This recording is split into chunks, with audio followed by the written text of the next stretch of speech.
या hidden heat हम लोग देखने जा रहे हैं। हम लोग क्या देखे बच्चा कि अगर एक कंटेनर में तुम्हारा क्या है, आइस ब्लॉक डाला हुआ है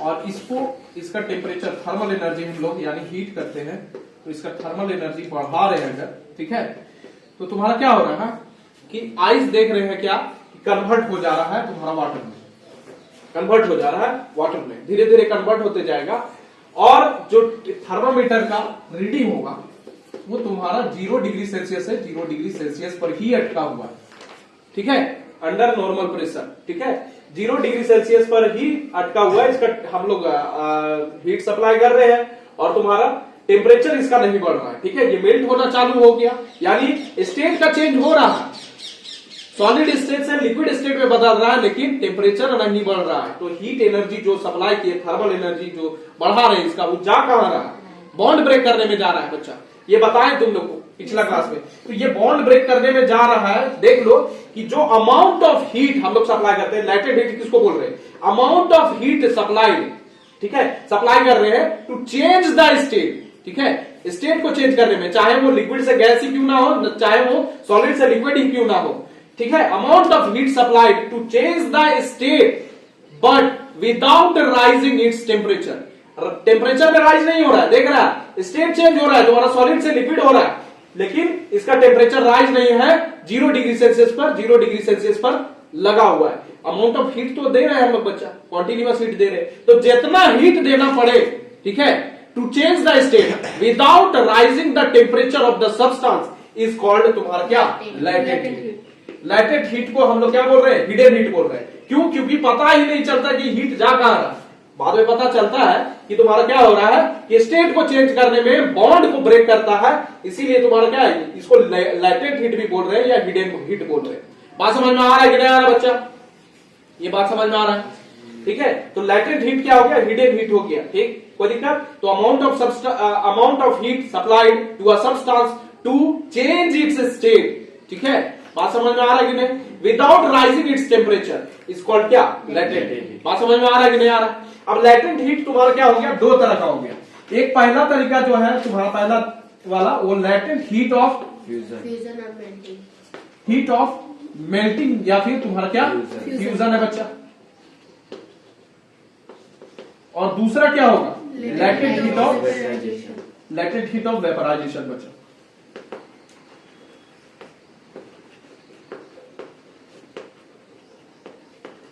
अब देखो दोनों में क्या होता है, ठीक है, दोनों में तुम्हारा क्या ले रहे हैं, देखो यहां ध्यान से कि अगर सीजीएस सिस्टम ले रहे हैं, ठीक है, तो हम लोग क्या करेंगे, लैटेंट हीट ऑफ मेल्टिंग या फ्यूजन में तुम्हारा सॉलिड सब्सटेंस लेंगे और वो किस में चेंज होगा, लिक्विड में चेंज होगा। जैसे आइस है तो आइस किस में कन्वर्ट होगा, वाटर में।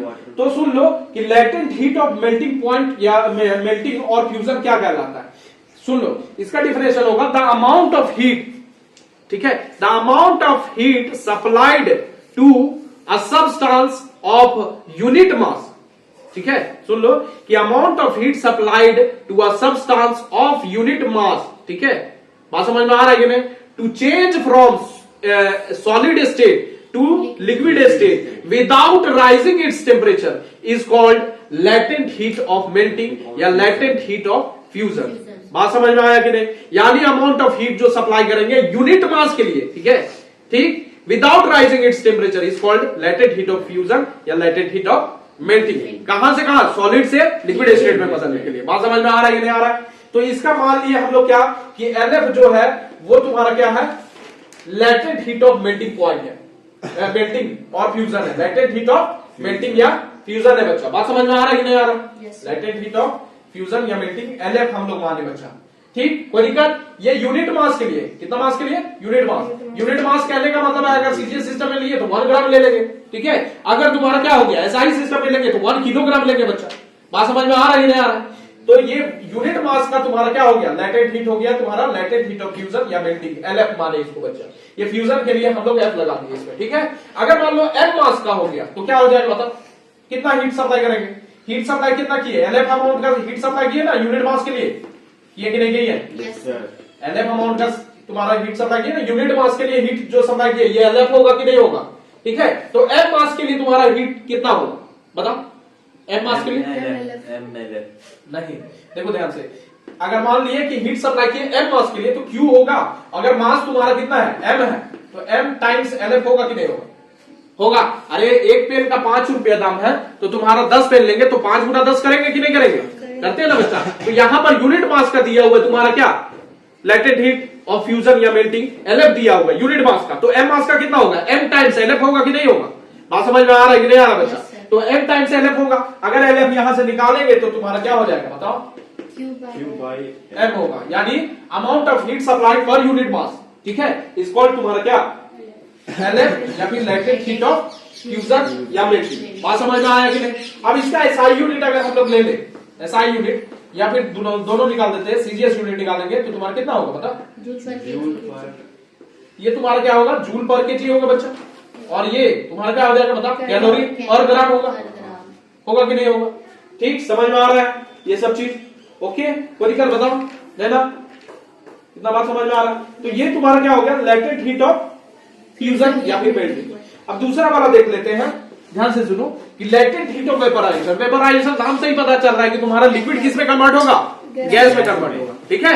अब लैटेंट हीट ऑफ वेपराइजेशन अगर बोल रहे हैं, the amount of heat supplied to a substance to change its state from liquid to gas, ठीक है, बात समझ में आ रहा है? लिक्विड से गैस में बदलने के लिए जो अमाउंट ऑफ हीट सप्लाई करेगा और उस सब्सटेंस का कितना मास होगा, यूनिट मास होगा, तो जो अमाउंट ऑफ हीट सप्लाई करेंगे उसको हम लोग क्या बोलेंगे, लैटेंट हीट ऑफ वेपराइजेशन बोलेंगे बच्चा। The amount of heat supplied to a substance to change its state from liquid to तुम्हारा क्या, गैस, ठीक है, of unit mass without rising its temperature, उसका टेम्परेचर राइज नहीं कराना है, तब उसको क्या बोलेंगे, उस अमाउंट ऑफ हीट को लैटेंट हीट ऑफ वेपराइजेशन बोलेंगे। कोई दिक्कत बताओ? और इसको हम लोग डिनोट कर रहे हैं, एलवी से डिनोट कर रहे हैं, क्या डिनोट कर रहे हैं, एलवी से डिनोट कर रहे हैं बच्चा, लैटेंट हीट ऑफ वेपराइजेशन। कोई दिक्कत? तो इसमें किसमें चेंज होगा, तुम्हारा लिक्विड से गैस में बदलेगा बच्चा। अब मान लिए कि latent heat of vaporization unit mass के लिए कितना है, यूनिट मास के लिए एलवी है, इतना ही तो अमाउंट ऑफ हीट दिया हम लोग, अमाउंट ऑफ हीट कितना होगा, एलवी, यूनिट मास के लिए एलवी तो होगा ना, लैटेंट हीट ऑफ तुम्हारा वेपराइजेशन। अगर मास एम ले ले तो कितना हो जाएगा, क्यू इज इक्वल टू क्या हो जाएगा, एम टाइम्स एलवी होगा कि नहीं होगा, होगा। तो एलवी अगर निकालेंगे तो फिर से तुम्हारा अमाउंट ऑफ हीट वही निकलेगा, ठीक है, जो इसमें निकाले हैं, और इसका एसआई यूनिट भी वही होगा और तुम्हारा सीजीएस यूनिट भी वही होगा। बात समझ में आ रहा है कि नहीं आ रहा? कोई दिक्कत है बताओ? इतना बात समझ में आ रहा है? बताओ समझ में आ रहा है कि नहीं आ रहा है? अब देखो एक टेम्परेचर और हीट सप्लाई का हम लोग ग्राफ बनाए हैं, यहाँ पर ग्राफ देख लो। पहले तुम्हारा क्या था, -10 डिग्री सेल्सियस पर था, आइस ही सपोज कर लो, आइस का केस ले रहे हैं हम लोग, ठीक है, हो सकता है तुम्हारा सॉलिड ले ले, लिक्विड ले ले, वो सब तो बाद में लेंगे, कोई भी सॉलिड, लेकिन पहले अभी देख लो कि आइस का केस ले रहे हैं फॉर एग्जांपल, ठीक है, फॉर इंस्टेंस। तो आप देखो क्या कर रहे हैं, इसमें हीट सप्लाई कर रहे हैं बच्चा, हीट बढ़ाते जा रहे हैं, मतलब थर्मल एनर्जी बढ़ाएगा, तो -10 डिग्री सेल्सियस से तुम्हारा ऊपर जाते जाएगा कि नहीं, जैसे जैसे इधर बढ़ाते जाएंगे तुम्हारा ये बढ़ता जाएगा, बढ़ेगा कि नहीं बढ़ेगा, टेम्परेचर भी बढ़ता जाएगा, टेम्परेचर बढ़ रहा है, हीट सप्लाई बढ़ा रहे हैं, तुम्हारा टेम्परेचर भी बढ़ रहा है, ऊपर जा रहा है, देख रहा है, लीनियर कर्व बन रहा है, समझ में आ रहा है ना क्या, स्ट्रेट लाइन बन रहा है कि नहीं बन रहा है? अरे हीट सप्लाई कर रहे हैं, ये बढ़ते जा रहा है, यही तो लीनियर वाला होता है। बात समझ में आ रहा है कि नहीं आ रहा है बताओ? तो यहां पर देखो, यहां इस पॉइंट पर देखना, मेन पॉइंट, ये जो पॉइंट है तुम्हारा हीट सप्लाई की 0 डिग्री सेल्सियस पर जैसे ही पहुंचता है, तो ये जो सॉलिड आइस था अब कन्वर्ट किस में होगा, लिक्विड में होना चालू हो जाएगा 0 डिग्री सेल्सियस पर। बात समझ में आ रहा है कि नहीं? 0 डिग्री सेल्सियस पर किस में कन्वर्ट होना चालू हो जाएगा, लिक्विड में कन्वर्ट, यानी वाटर में कन्वर्ट होना चालू हो जाएगा। आइस अगर लिए है तो वाटर में कन्वर्ट होना चालू हो जाएगा और मेल्टिंग होगा। और इस समय तक हीट सप्लाई कंटिन्यूअस हम लोग बढ़ाते जा रहे, देख लो ये बढ़ाते जा रहे, बढ़ाते जा रहे, बढ़ाते जा रहे, और ये किस में कन्वर्ट होते जा रहा है, वाटर में कन्वर्ट होते जा रहा है। आइस जो है वो तुम्हारा वाटर में कन्वर्ट होते जा रहा है, लेकिन तुम्हारा क्या है, इसका टेम्परेचर नहीं बढ़ रहा है, हीट बढ़ा रहे हैं लेकिन टेम्परेचर नहीं बढ़ रहा है। बात समझ में आ रहा है कि नहीं आ रहा है? बात समझ में आ रहा है? अब पूरा का पूरा जब तुम्हारा वाटर में कन्वर्ट हो जाता है आइस, तो उसके बाद क्या होता है, फिर से तुम्हारा हीट सप्लाई अगर कंटिन्यूअस दे रहे हैं तो ये बढ़ते जाएगा कि नहीं बढ़ते जाएगा, पूरा का पूरा बढ़ते जाएगा कि नहीं, टेम्परेचर फिर से यहाँ राइज करना चालू कर जाएगा कि नहीं, यहां से यहां राइज करेगा कि नहीं, 100 डिग्री सेल्सियस तक राइज कर जाएगा बच्चा। बात समझ में आ रहा है? अब इस पॉइंट पर देखो, यहां पर ध्यान से कि हीट सप्लाई तुम्हारा इतना है, ठीक। अब इसके बाद क्या होगा तुम्हारा, यहां से देखो, यहां से अगर फिर से कंटिन्यूअस हम लोग हीट दे तो इसका टेम्परेचर क्या देखते हैं कि 100 डिग्री सेल्सियस से तुम्हारा बढ़िए नहीं रहा है, इधर हीट बढ़ाते जा रहे, देखो हीट बढ़ाते जा रहे बच्चा, हीट बढ़ाते जा रहे, बढ़ाते जा रहे हैं। और ये तुम्हारा टेम्परेचर नहीं बढ़ रहा। अब इसका मतलब क्या है कि ये तुम्हारा यहाँ पर बॉइलिंग हो रहा है, यहाँ पर बॉइलिंग हो रहा है, 100 डिग्री सेल्सियस पर बॉइल करता है, तुम्हारा वाटर बॉइल हो रहा है और कन्वर्ट किस में हो जा रहा है, गैस में, वाटर वेपर में, वाटर वेपर में कन्वर्ट हो रहा है। और वाटर वेपर में कन्वर्ट हो रहा है, जब तक कन्वर्ट हो रहा है तब तक इसका टेम्परेचर बढ़ेगा नहीं, because of the latent heat. बात समझ में आ रहा है कि नहीं आ रहा? कोई दिक्कत? बताओ।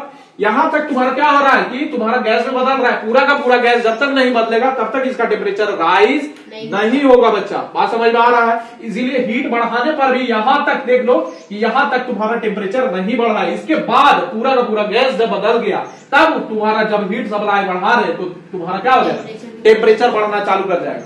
बात समझ में आ रहा है कि नहीं? Yes sir. द ग्राफ समझ में आ रहा है कि नहीं आ रहा? कोई दिक्कत? अच्छा, यहां पर ध्यान देना कि कितना अमाउंट ऑफ हीट यहां पर लेगा सर। जो अमाउंट ऑफ हीट लेगा, ठीक है, जो अमाउंट ऑफ हीट यहां से ले रहा है, ये LF हम लोग बोल रहे हैं बच्चा, ये 80 कैलोरी के आसपास का है। मतलब तुम्हारा जो सॉलिड से तुम्हारा किस में कन्वर्ट हो जा रहा है, सॉलिड अगर आइस ले रहे हैं तो लिक्विड वाटर में कन्वर्ट हो जाएगा बच्चा। होगा कि नहीं होगा? अच्छा, यहां पर तुम्हारा टेम्परेचर तो राइज नहीं कर रहा है, यहां से इस पॉइंट से लेंगे तो इस पॉइंट तक तुम्हारा क्या हो रहा है, तुम्हारा बताओ, इसका टेम्परेचर तो राइज नहीं कर रहा। बात समझ में आ रहा है? यहां से इस पॉइंट से लेंगे तुम्हारा सॉलिड यहां पर मेल्ट होना चालू हो गया, वाटर तो यहां तक, तो तुम्हारा क्या होगा कि तुम्हारा टेम्परेचर राइज नहीं कर रहा। अमाउंट ऑफ हीट सप्लाई किए जा रहे हैं, वही अमाउंट ऑफ हीट क्या होता है तुम्हारा, राइज तो नहीं कर रहा है टेम्परेचर, लेकिन स्टेट में चेंज हो रहा है तुम्हारा, सॉलिड से किस में बदल रहा है, लिक्विड में बदल रहा है, आइस तुम्हारा वाटर में चेंज हो जा रहा है बच्चा। तो ये वाला अमाउंट ऑफ हीट जो कि हाइड हो गया, जो दिख नहीं रहा है, टेम्परेचर राइज नहीं करा रहा है, इसी को हम लोग लैटेंट हीट बोलते हैं। और ये कैसा लैटेंट हीट है? लैटेंट हीट ऑफ फ्यूजन या मेल्टिंग है बच्चा। और ये कितना लगभग लेता है, 80 कैलोरी के आसपास लेता है आइस के केस में। बात समझ में आ रहा है कि नहीं? लैटेंट हीट ऑफ फ्यूजन कितना हो जाएगा, 80 कैलोरी हो जाएगा बच्चा। बात समझ में आया कि नहीं? यही अब हम लोग क्या बढ़ाते जाए, फिर से हीट सप्लाई करते हैं, लिक्विड में कन्वर्ट हो गया, यहां पर 100 डिग्री सेल्सियस पर जैसे पहुंचेगा, इसके बाद कॉन्टिन्यूअस हीट अगर बढ़ाएंगे तो तुम्हारा क्या हो जाएगा, बताओ, टेम्परेचर बढ़ेगा नहीं 100 डिग्री सेल्सियस पर। कब तक नहीं बढ़ेगा? जब तक कि पूरा का पूरा गैस में न बदल जाए, यानी वाटर वेपर में न बदल जाए बच्चा। तो तुम्हारा यहां से यहां, इस पॉइंट से इस पॉइंट तक तुम्हारा क्या होगा, लैटेंट हीट ऑफ वेपराइजेशन होगा, क्योंकि पता ही नहीं चलेगा तुम्हारा टेम्परेचर बढ़ ही नहीं रहा। तो जितना अमाउंट ऑफ हीट सप्लाई कर रहे हैं वो हाइड हो जाएगा, अंदर बॉन्ड को ब्रेक करने में लग जाएगा। उसी को हम लोग क्या बोलेंगे, लैटेंट हीट ऑफ वेपराइजेशन। और ये कितना लेगा, 540 कैलोरी लेगा सीजीएस सिस्टम में। बात समझ में आ रहा है कि नहीं आ रहा? 540 कैलोरी लेगा। इसके बाद पूरा का पूरा जब तुम्हारा क्या हो जाएगा, गैस में बदल जाएगा, उसके बाद टेम्परेचर राइज करना चालू करेगा। तो ये लैटेंट हीट ऑफ फ्यूजन तुम्हारा जब आइस कन्वर्ट हो रहा है वाटर में, तो लैटेंट हीट ऑफ फ्यूजन कितना हो रहा है, 80 कैलोरी, ठीक है। और जब तुम्हारा वाटर कन्वर्ट हो रहा है गैस में, यानी वाटर वेपर में, तो तुम्हारा कितना 540 कैलोरी का ले रहा है तुम्हारा क्या, लैटेंट हीट ऑफ वेपराइजेशन। बात समझ में आ रहा है कि नहीं? इतना बात बुझा रहा है कि कितना अमाउंट ऑफ हीट अंदर ले रहा है विदाउट राइजिंग द टेम्परेचर, वही अमाउंट ऑफ हीट यहां पर तुम्हारा दे रहा है। बात समझ में आ रहा है कि नहीं? कोई दिक्कत? बताओ। No sir. ठीक है, देखो एक चीज देख लेते हैं, कुछ इंपॉर्टेंट बात देख लेते हैं कि मान लो तुम्हारा क्या है कि वाटर को हम लोग क्या करते हैं, आइस में बदलना चाहते हैं। तो वाटर को जब आइस में बदलेंगे तो वाटर के पास तुम्हारा, कल ही बताया तुम्हारा, वाटर के पास तुम्हारा क्या होता है कि लैटेंट हीट ऑफ फ्यूजन वाला एनर्जी होता है। अगर मान लो 0 डिग्री सेल्सियस पर ले वाटर और 0 डिग्री सेल्सियस पर आइस ले, तो तुम्हारा मालूम है कि इसको हीट जब सप्लाई करेगा तो दोनों का स्टेट तो चेंज हो जाएगा, लेकिन टेम्परेचर चेंज नहीं होगा। तो वो जो हीट सप्लाई हम लोग किए वो लैटेंट हीट ऑफ फ्यूजन के फॉर्म में रहेगा। बात समझ में आ रहा है कि नहीं आ रहा? लैटेंट हीट ऑफ फ्यूजन के फॉर्म में तुम्हारा वाटर में स्टोर होगा। बात समझ में आ रहा है कि नहीं? लैटेंट हीट ऑफ फ्यूजन बता चुके हैं, ठीक है। अब सोचो कि 80 कैलोरी जो होता है तुम्हारा पर ग्राम, तुम्हारा लैटेंट हीट ऑफ फ्यूजन होता है। यानी 1 ग्राम तुम्हारा, अगर मान लो आइस मेल्ट होता है 1 ग्राम आइस, तो उसमें 80 कैलोरी का तुम्हारा क्या करना पड़ेगा, हीट सप्लाई करना पड़ेगा बच्चा। बात समझ में आ रहा है? यानी तुम्हारा 1 ग्राम तुम्हारा वाटर में तुम्हारा कितना कैलोरी हीट है, 80 कैलोरी है बच्चा। अब वही वाटर को क्या करना चाहेगा तुम, जब कूल करेगा, जब ठंडा करना चालू करेगा, तो वो 80 कैलोरी क्या करेगा, वातावरण में तुम्हारा क्या करेगा, रिलीज करेगा बच्चा। बात समझ में आ रहा है कि नहीं? यानी वाटर तुम्हारा 80 कैलोरी लेके 1 ग्राम तुम्हारा आइस जो है, 1 ग्राम आइस जो है तुम्हारा 80 कैलोरी का हीट लेके तुम्हारा वाटर में कन्वर्ट हुआ। और वाटर को वापस से जब कूल करेंगे तो जितना energy latent heat of fusion लिया हुआ है उतना एनर्जी सारा का सारा क्या कर देगा, रिलीज कर देगा बच्चा। बात समझ में आ रहा है? क्योंकि उसको वापस से आइस के फॉर्म में आना है। बात समझ में आ रहा है कि नहीं आ रहा है? ओके, कोई दिक्कत? अच्छा, इसमें तुम्हारा क्या है कि हम बताएं कि टेम्परेचर जो है वो डायरेक्टली रिलेटेड है काइनेटिक एनर्जी। तो जैसे ही कन्वर्ट होने लगेगा उसका काइनेटिक एनर्जी जो है मॉलिक्यूल्स का वो कम होने लगेगा बच्चों। बात समझ में आ रहा है कि नहीं? अब दूसरा पॉइंट देख लो। दूसरा पॉइंट हम बता देते हैं कि जो आइस होता है 0 डिग्री सेल्सियस पर वो ज्यादा तुम्हारा ठंडा होता है। ठीक है, किसके मुकाबले? तुम्हारा वाटर के मुकाबले। अगर वाटर और आइस दोनों 0 डिग्री सेल्सियस पर है तो ज्यादा अच्छा से ठंडा कौन करेगा? आइस करेगा या वाटर करेगा? आइस करेगा। क्यों करेगा? कभी सोचा? बताओ। देखो, तुम्हारा वाटर के पास तुम्हारा 80 कैलोरी का तुम्हारा 1 ग्राम अगर वाटर है तुम उसमें तुम्हारा लेटेंट हीट ऑफ फ्यूजन कितना होगा? 80 कैलोरी का होगा बच्चा। बात समझ में आ रहा है कि नहीं आ रहा? अब तुम्हारा जब वाटर तुम्हारा कन्वर्ट हो गया आइस में तो 80 कैलोरी तुम्हारा क्या हो गया? उससे खत्म हो गया, रिलीज हो गया 80 कैलोरी का। 1 ग्राम वाटर तुम्हारा अगर कन्वर्ट हो रहा है 1 ग्राम आइस में तो तुम्हारा 80 कैलोरी का हीट क्या हो जाएगा? रिलीज हो जाएगा, बाहर फेंक देगा, तभी तो ठंडा हो पाएगा। बात समझ में आ रहा है कि नहीं आ रहा? तो आइस जो है, आइस के पास अब कम टेम्परेचर है, यानी कम तुम्हारा उसके पास हीट एनर्जी है। 80 कैलोरी कम 1 ग्राम, मतलब अगर आइस लेंगे 1 ग्राम तो उसके पास 80 कैलोरी कम एनर्जी है। किसके तुलना में? वाटर के तुलना में। वाटर तुम्हारा 80 कैलोरी ज्यादा तुम्हारा उसके पास एनर्जी है, इसीलिए वो ज्यादा हॉटर है बच्चा। और तुम्हारा जो आइस है वो कोल्डर है, 80 कैलोरी उसके पास कम है। 1 ग्राम अगर आइस ले तो उसमें 80 calorie latent heat of fusion कम है बच्चा आइस में, इसीलिए आइस ज्यादा कोल्डर है तुम्हारा एट 0 डिग्री सेल्सियस अगर कंपेयर करें वाटर एट 0 डिग्री सेल्सियस पर। बात समझ में आ रहा है कि नहीं आ रहा? इतना बात समझ में आ रहा है? ठीक है। दूसरा चीज, 2 पॉइंट हम लोग डिस्कस कर दिए। एक तीसरा पॉइंट भी देख लो कि तुम लोग जब पूड़ी उड़ी तुम्हारा अगर छानता होता है तो उसमें देखा होगा कि जैसे ही उंगली से मारता है तो वो ज्यादा जलता है ना? yes, तो जो स्टीम होता है वो तुम्हारा ज्यादा बर्न करता है स्किन को। ठीक है, अगर कंपेयर करें, अगर मान लो दोनों का 100 डिग्री सेल्सियस, हम लोग तो देखे थे कि तुम्हारा वाटर जो है वो कन्वर्ट होने लगता है तुम्हारा वेपर में, वाटर वेपर में, यानी गैस में बदलने लगता है, और दोनों का टेम्परेचर कितना होता है? 100 डिग्री सेल्सियस। बात समझ में आ रहा है कि नहीं? तो 100 डिग्री सेल्सियस पर दोनों का टेम्परेचर है, लेकिन ज्यादा बर्न कौन काउज करेगा? स्टीम करेगा। अब इसका रीजन सुन लो। इसका रीजन है कि तुम्हारा जो वाटर है, वाटर जो कन्वर्ट हो रहा है तुम्हारा किस में? स्टीम में कन्वर्ट हो रहा है कि नहीं हो रहा है? तो उसको हीट जो सप्लाई कर रहा है वो कितना हीट? 1 ग्राम अगर वाटर को हमको कन्वर्ट करना है तुम्हारा 1 ग्राम ऑफ वेपर में, वाटर वेपर में, तो तुम्हारा 540 कैलोरी का तुम्हारा क्या करना पड़ेगा? एनर्जी देना पड़ेगा बच्चा। बात समझ में आ रहा है कि नहीं? यानी लेटेंट हीट ऑफ वेपराइजेशन उसके पास, तुम्हारा स्टीम के पास क्या होगा? 540 कैलोरी ज्यादा होगा अगर कंपेयर करें वाटर का। 1 ग्राम वाटर 1 ग्राम वेपर ले रहे हैं। बात समझ में आ रहा है कि नहीं बच्चा?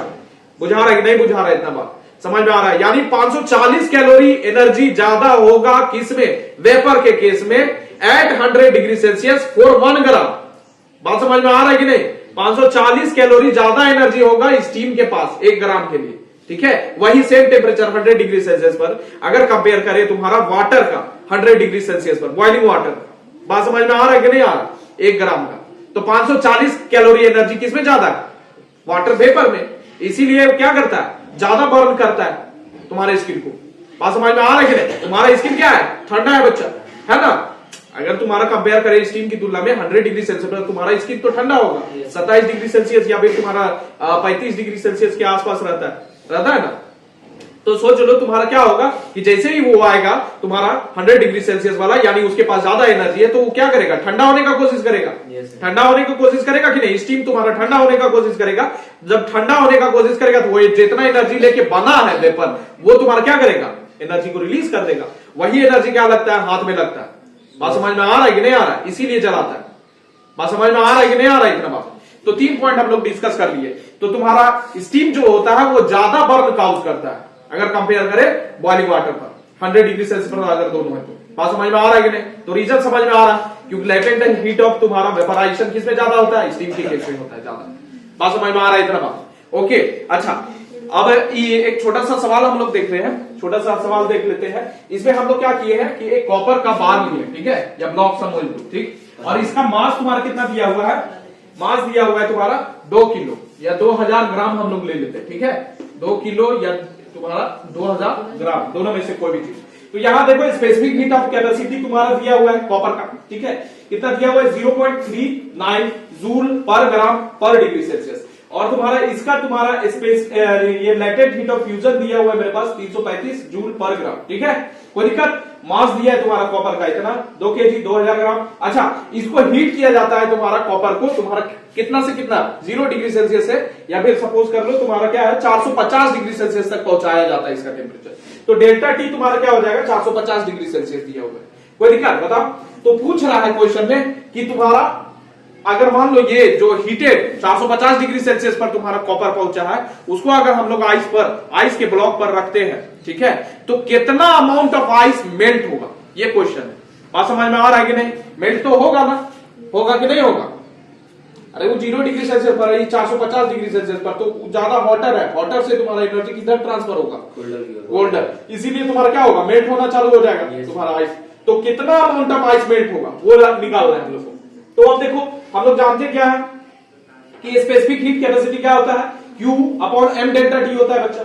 यहां से अगर Q निकालेंगे कि कितना अमाउंट ऑफ हीट सप्लाई की है, ठीक है, कितना अमाउंट ऑफ हीट सप्लाई की है, तो Q इज इक्वल टू निकलेगा C MCU लिखे डेल्टा T। MCU तुम्हारा मास ऑफ कॉपर है, ठीक है, कि कितना हीट, अरे कितना हीट दिए, तो स्पेसिफिक हीट कैपेसिटी इसका बड़ा मतलब specific heat capacity directly related है किसको हीट हम लोग सप्लाई कर रहे हैं, तो MCU यानी मास ऑफ कॉपर ये वाला हो गया। बात समझ में आ रहा है कि नहीं? अच्छा, हम लोग लेटेंट हीट ऑफ फ्यूजन से जानते हैं कि लेटेंट हीट ऑफ फ्यूजन यानी LF is equal to Q upon M ice, ठीक है। बात समझ में आ रहा है? वही तो मेल्ट होगा। बात समझ में आ रहा है? जब उस पर रखेंगे तो तुम्हारा क्या हो जाएगा, उसका टेम्परेचर तुम्हारा बढ़ाना चाहेगा, इसीलिए आइस क्या हो जाएगा, आइस वाटर में कन्वर्ट होने लगेगा यानी मेल्ट होने लगेगा बच्चा। तो यहां पर Q अपॉन M आइस लिखे, मास ऑफ आइस जो मेल्ट होगा। बात समझ में आ रहा है कि नहीं आ रहा? कोई दिक्कत? बताओ बताओ, समझ में आ रहा है कि नहीं आ रहा है इतना बात? अच्छा, यहां से तुम्हारा Q निकाल चुके हैं और LF मेरे पास दिया है, तो इसको बैठा दिए C MCU delta T upon LF हो जाएगा बच्चा। अब C के जगह पर तुम्हारा क्या होगा, C के जगह पर देख लो ये वाला बैठा दिए 0.39 हो गया। अच्छा, MCU 2000 kg, यहां पर 2000 kg सॉरी 2000 ग्राम ले लिए हैं, 2 kg था 2000 ग्राम का है कि सब ग्राम में दिया, इसीलिए लास्ट में हम लोग kg में कन्वर्ट कर देंगे उसको, ठीक है। तो इसको 2000 ग्राम हम लोग कर दिया यहां पर, और तुम्हारा डेल्टा टी कितना दिया है 450 डिग्री सेल्सियस दिया है, ठीक है। कोई दिक्कत? 450 डिग्री सेल्सियस, और नीचे तुम्हारा क्या दिया हुआ है देख लो, LF दिया हुआ है 335 जूल पर ग्राम, ठीक है। कोई दिक्कत? बैठा दिए। अब देख लो यहां से क्या कर रहे हैं हम लोग बच्चा, यहां से देखो, यहां तुम्हारा 45 गुना 90 हो जाएगा, ठीक, यहां 90 लिख दिए, 0.39 हो गया, और यहां पर देखो 3 0 और 1 0 10 टू द पावर 4 लिख दिए। कोई दिक्कत? बताओ, समझ में आ रहा है कि नहीं आ रहा? समझ में आ रहा है? अच्छा, 10 यहां से गुना होगा तो 3.9 हो जाएगा, और यहां पर 9 गुना कर दिया 10 टू द पावर 4 हो गया। यहां 9 जब तुम्हारा 81 का 1 और 8 बचेगा उधर, 9 27 और 8 कितना हो जाएगा 35 हो जाएगा, तो 35.1 हो गया और 10 टू द पावर 4, और यहां पर नीचे है 335, तो यहां से 2 जीरो निकाल देते हैं और इसको लिख देते हैं 351 नहीं 3510, और यहां पर 10 टू द पावर 2 बचेगा, ठीक है। कोई दिक्कत? अब इसको तुम्हारा क्या करेगा, सॉल्व जब करेगा तो कितना निकलेगा 10.4776, ठीक है, इंटू 10 टू द पावर 2। इसको 100 से गुना करेगा तो कितना निकलेगा 1047.76 ग्राम निकलेगा, ठीक है। अब इसको वापस से 1000 से अगर डिवाइड करेगा, क्योंकि हमको केजी में अगर कन्वर्ट करना है, तो 1.047 तुम्हारा केजी आइस जो मेल्ट हुआ है वो निकलेगा, ठीक है। यानी तुम्हारा 450 डिग्री सेल्सियस पर जब हम लोग कॉपर को गर्म कर देते हैं, हीट करते हैं, उसका टेम्परेचर बढ़ा देते हैं 450 डिग्री सेल्सियस, तो तुम्हारा कितना अमाउंट ऑफ आइस मेल्ट करेगा, तुम्हारा 1.047 केजी, यानी इतना केजी के लगभग तुम्हारा आइस मेल्ट करेगा। बात समझ में आ रहा है कि नहीं आ रहा है? कोई दिक्कत?